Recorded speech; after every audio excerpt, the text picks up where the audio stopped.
नमस्कार बंधुओं, आप सभी का स्वागत है संकल्प के यूट्यूब कक्षा में।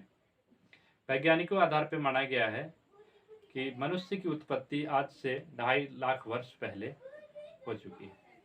तब से आज तक के कार्यक्रमों का, सभ्यता का जो विकास हुआ है, इन सभी चीज़ों का लिखित संकलन को हम इतिहास में पढ़ते हैं।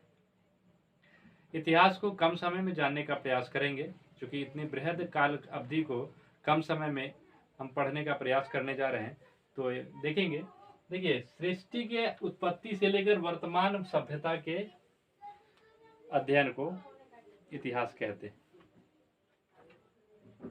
जो भी घटनाएं हुई है, जिसका लिखित, पुरातात्विक, जो भी खुदाई के दौरान आलेख मिले हैं, शिलालेख मिले हैं, सिक्के मिले हैं, सभी का अध्ययन करने का जो हम काम करते हैं, इतिहास के अंदर करते हैं। देखिए, इतिहास जो है संस्कृत भाषा के 3 शब्द इति, ह और आस से मिलकर बना है। इसका शाब्दिक अर्थ होता है कि ऐसा ही निश्चित रूप से, यानी जो लिखा हुआ है एक अनुमान है। इतिहास 100% सही नहीं हो सकता है, एक अनुमान कहता है कि ऐसा ही निश्चित हुआ होगा। इतिहास के पिता हेरोडोटस को कहते हैं कि इतिहास के पिता इनको कहते हैं। इनकी एक किताब थी हिस्टोरिका, ये 430 बीसी में लिखे थे। और भारतीय इतिहास के पिता जो है मेगास्थनीज को कहा जाता है। ये यूनान के जो है उस समय राजदूत थे। 305 में जब चंद्रगुप्त मौर्य पर हमला होता है, तो उस समय यूनान के राजा इसको राजदूत बना के भेजते हैं। तो भारत में उस समय के सामाजिक परिवेश को, जो चीज उन्होंने देखा, उसको अपनी किताब एक इंडिका में संकलन करने का कार्य किया। देखिए, अपने अध्ययन की सुविधा के हिसाब से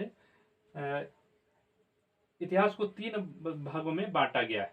प्रागैतिहासिक काल, इसे कहा जाता है कि मनुष्य उत्पत्ति से लेके और 2500 ईसा पूर्व तक।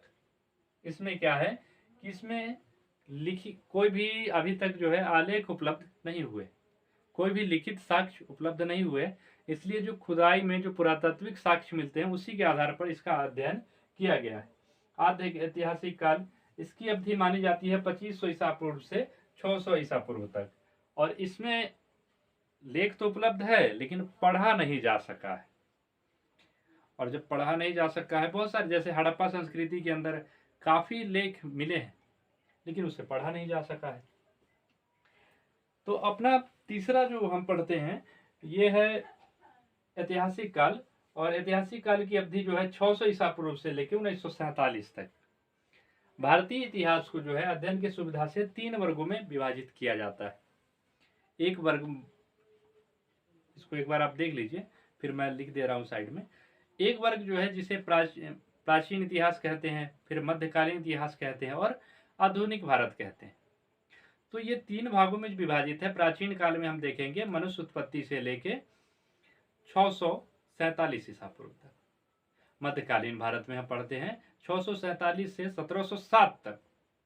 वहीं आधुनिक भारत में 1707 से लेके हम 1947 तक के इतिहास को अध्ययन करते हैं।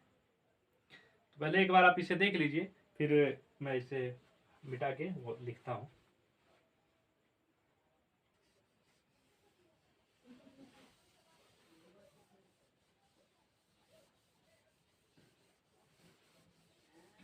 भारतीय इतिहास को एक नजर देखिए।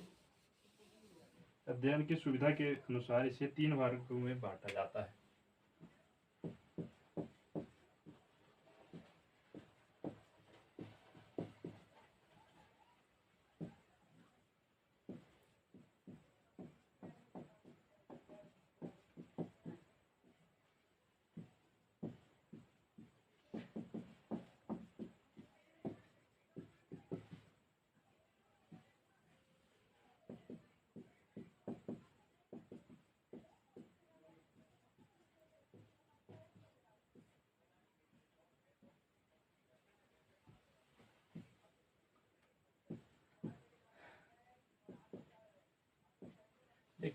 प्राचीन इतिहास में जो है अपने मनुष्य उत्पत्ति से लेके, यानी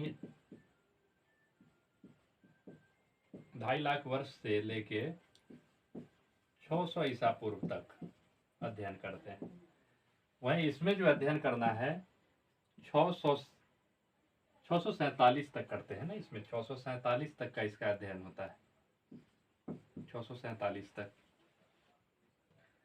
647 ईसा पूर्व से लेके ईसा पूर्व से लेके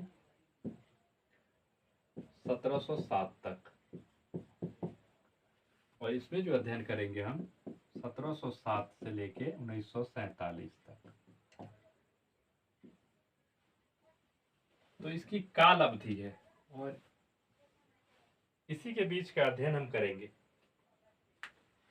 जब पाषाण युग खत्म होता है, धातु युग प्रारंभ होता है, तो धातु युग में ही अपनी हड़प्पा संस्कृति और वैदिक सभ्यता का जो अध्ययन प्रारंभ होता है। तो अपने अब भारतीय इतिहास का जो आरंभ करेंगे हम सिंधु घाटी सभ्यता से करेंगे। तो इसको एक बार देख लीजिए, उसके बाद सिंधु घाटी सभ्यता